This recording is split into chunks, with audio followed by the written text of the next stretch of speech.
Mahindra and Mohammad.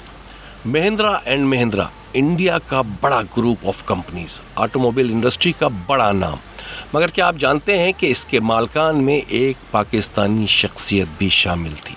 गाड़ियाँ, tractor, commercial vehicles, मोटरसाइकिलें बनाने वाला group Mahindra global, Mahindra tech, Mahindra electric, Mahindra tractors, Mahindra two wheelers, BSA company, Yezdi, Jawa moto, Peugeot motorcycle, दुनिया में ट्रैक्टर बनाने वाली सबसे बड़ी कंपनी। 2.5 लाख मुलाजमीन, मुंबई में हेड ऑफिस, दुनिया भर में दफातर, 15 अरब डॉलर मालियत का तिजारती ग्रुप। मालिक आनंद महिंद्रा फोर्ब्स लिस्ट में 88 नंबर पर आते हैं। यह कंपनी 1945 में बनी, मगर क्या आप जानते हैं कि इस वक्त मालकान में एक पाकिस्तानी शख्सियत भी शामिल थी। जी हाँ, ये कंपनी पहले महिंद्रा एंड मोहम्मद हुआ करती थी।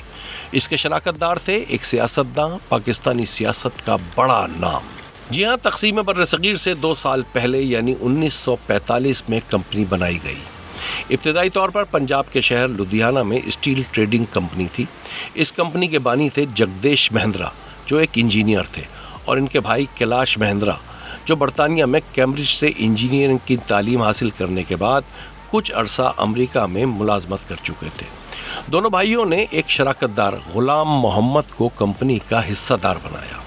इस तरह महिंद्रा एंड महिंद्रा दरअसल उस ज़माने में महिंद्रा एंड मोहम्मद के नाम से शुरू की गई। आज महिंद्रा एंड महिंद्रा दुनिया भर में ताकतवर ऑटोमोबाइल ट्रैक्टर बनाने वाली कंपनी के तौर पर जानी जाती है। मगर हकीकत यह है कि महिंद्रा एंड मोहम्मद ने कारोबार का आगाज़ स्टील मिल्स के तौर पे किया। गुलाम मोहम्मद पार्टनर थे। जी हाँ, ये वही गुलाम मोहम्मद हैं जो बाद में पाकिस्तान के गवर्नर जनरल बने और 1951 से 1955 तक पाकिस्तान के मतलकुल अन्नान हुक्मरान रहे। ये अलग बात है कि गुलाम मोहम्मद का दौर पाकिस्तान की तारीख का तारीख तरीन दौर था, जब एक जमहूरी रियासत को इस्टेब्लिशमेंट या यूँ कहें कि आमरीत की राह पर डाला गया। लियाकत अली खान के कत्ल के बाद गुलाम मोहम्मद, इस्कंदर मिर्ज़ा और जनरल अयूब के ट्राइका ने कायदे आज़म के ख्वाब को चकनाचूर कर दिया। लियाकत अली खान कत्ल साजिश के बारे में हैरत अंगेज सबूत और शवाहिद के साथ डॉक्यूमेंट्री आपकी खिदमत में पेश कर चुके हैं। तारीख के पोशीदा गोशों से दिलचस्पी है तो इसे ज़रूर देखें। बहरहाल जनाब, मफलूज और जहनी मरीज़ गवर्नर जनरल के बारे में बहुत कुछ लिखा और कहा जा चुका है। कुदरतुल्लाह शहाब ने अपनी किताब शहाबनामे में बड़ी तफसील के साथ तस्करा किया है। खैर जनाब, यही गुलाम मोहम्मद महिंद्रा एंड मोहम्मद के पार्टनर थे।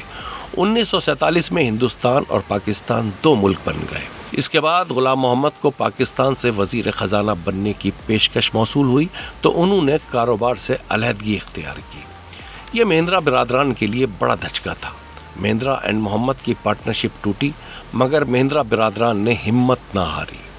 महिंद्रा एंड मोहम्मद दरअसल M&M कहलाती थी। दोनों भाइयों ने 1948 में महिंद्रा एंड महिंद्रा के नाम से रजिस्टर्ड करवाया, सो ये M&M ही रही। थोड़े ही अरसे में M&M स्टील बिजनेस लीडर बन गई। अब कुछ आगे करने की लगन, सो कैलाश का बरतानिया और अमेरिका का तजुर्बा काम आया। दोनों भाइयों ने ऑटोमोबाइल इंडस्ट्री में कदम डाला। 1947 में महिंद्रा एंड महिंद्रा ने भारत की पहली जीप इंडस्ट्री कायम की। बस फिर क्या, इसके बाद महिंद्रा बिरादरान ने पलट कर नहीं देखा। जीप के कुछ कामयाब मॉडल्स के बाद कमर्शियल व्हीकल्स, खास तौर पर ट्रैक्टर, जो इस वक्त मुल्क की अशद ज़रूरत थे। सच तो यह है कि अब तो Mahindra and Mahindra SUVs, KUVs, कारें, ट्रक, मशीनरी, स्कूटर, रिक्शा समेत जदीद तरीन व्हीकल्स बनाने में आज भी पहचान रखती हैं। जगदेश और कैलाश महिंद्रा के बाद कामयाबी का ये सफ़र जारी रहा। आपको ये जानकर हैरत होगी कि आज तीसरी नस्ल में महिंद्रा 150 कंपनीज की मालिक है। दुनिया भर में फैला कारोबार, इंटरनेशनल कंपनीज के साथ joint ventures, Mahindra electric, Mahindra defence, Mahindra aerospace, Mahindra education, Mahindra finance जैसी 150 कंपनियां दुनिया के 100 से ज़ायद ममालिक में फैली हुई हैं। आज जगदेश महिंद्रा के पोते आनंद महिंद्रा इस ग्रुप के चेयरमैन हैं। तो जनाब, अगर गुलाम मोहम्मद ये पार्टनरशिप छोड़कर पाकिस्तान ना आते तो शायद खुद गुलाम मोहम्मद और पाकिस्तान के लिए भी बहुत बेहतर होता। क्या ख्याल है आपका? हमें वक्त देने का बहुत शुक्रिया। इन्फॉर्मेटिव पसंद आए तो कमेंट ज़रूर करें। अपना ख्याल रखें। खुदा हाफिज़। मिस्टर डॉक्यूमेंट्री चैनल को सब्सक्राइब करें और हाँ, बेल आइकन को दबाना ना भूलें ताकि नई मालूमात आप तक बर वक्त पहुँचे।